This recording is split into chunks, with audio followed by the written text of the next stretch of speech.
শ্রীকৃষ্ণে গোবিন্দে হরে মুরারি হে নাথ নারায়ণ বাসুদেবায়। নমস্কার বন্ধুরা, আমি Soumita. Welcome to my channel divine blessings with সৌমিতাতে।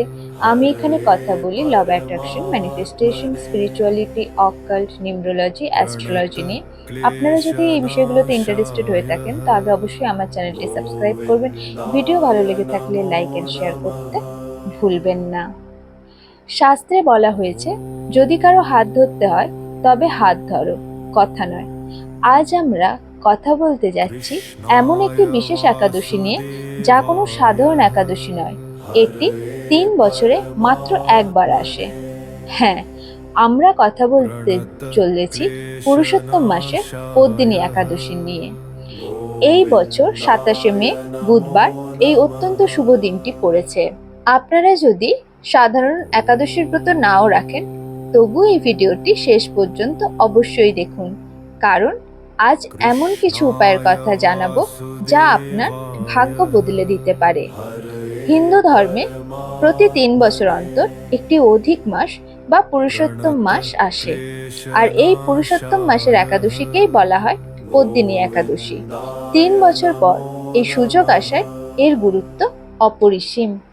এই দিনটি পূর্ণরূপে ভগবান বিষ্ণুকে উৎসর্গ করা হয়। বিশ্বাস করা হয় এই দিনে পূজা অর্চনা করলে মোক্ষ, সুখ, সম্পত্তি এবং গোদানের সমান পুণ্য লাভ হয়, এমনকি সন্তান সুখেরও প্রাপ্তি ঘটে। এই দিনের সাধারণ কিছু নিয়ম: সকালে তাড়াতাড়ি উঠে স্নান সেরে ভগবান হরি বিষ্ণুর পূজা করুন। যেহেতু দিনটি বুধবার, তাই ভগবান গণেশকে সবুজ ঘাস বা দুর্ব অর্পণ করুন। নিজের ঘরে যদি লাড্ডু গোপাল, রাধা কৃষ্ণ অথবা শালগ্রাম শিলা থাকে, তাহলে শঙ্খের মধ্যে গঙ্গা জল ও দুধ মিশিয়ে স্নান করান এবং 5 রকম ফল ও 5 রকম মিষ্টি ভোগ হিসেবে নিবেদন করুন। রাশি অনুযায়ী অলৌকিক উপায়: মেষ রাশির জাতক জাতিকারা আপনারা এই দিন নারায়ণ কবচ পাঠ করুন, তাতে আপনাদের মন শান্ত থাকবে ও ধনলাভ হবে। বৃষ রাশির জাতক বা জাতিকারা তুলসী বা কলা গাছকে 7 বার প্রদক্ষিণ করুন এবং সেখানে হলুদ জল নিবেদন করুন। মিথুন রাশির জাতক বা জাতিকারা মা লক্ষ্মী ও ভগবান বিষ্ণুর কৃপা পেতে এই দিন ভগবান বিষ্ণুকে আমলকি ফল ভোগ হিসেবে নিবেদন করুন। কর্কট রাশির জাতক জাতিকারা এই দিনে ঘরে দক্ষিণাবর্ত শঙ্খ প্রতিস্থাপন করুন।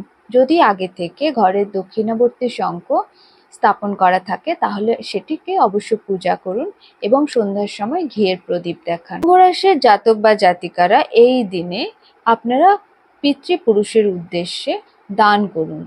কন্যা রাশির জাতক বা জাতিকারা আপনারা অনাথ আশ্রমে বা কোনো গরিব ছোট বাচ্চাদেরকে অন্ন বস্ত্র দান করুন। তুলা রাশির জাতক জাতিকারা এই দিনে 11টি হলুদের গাঁট ভগবান শ্রী হরি বিষ্ণুকে নিবেদন করুন আর গজেন্দ্র মোক্ষ পাঠ করুন। বৃশ্চিক রাশির জাতক বা জাতিকারা এই দিন ভগবান বিষ্ণুকে তুলসী পাতা নিবেদন করুন। ধনু রাশির জাতক বা জাতিকারা এই দিন ভগবান বিষ্ণুকে 11টি হলুদের গোটা গাঁট নিবেদন করুন। মকর রাশির জাতক বা জাতিকারা এই দিন 11 বার বিষ্ণু চল্লিশা পাঠ করুন। কুম্ভ রাশির জাতক বা জাতিকারা এই দিনে বিষ্ণু সহস্রনাম পাঠ করুন ও কোনো ব্রাহ্মণকে হলুদ রঙের ধুতি দান করুন।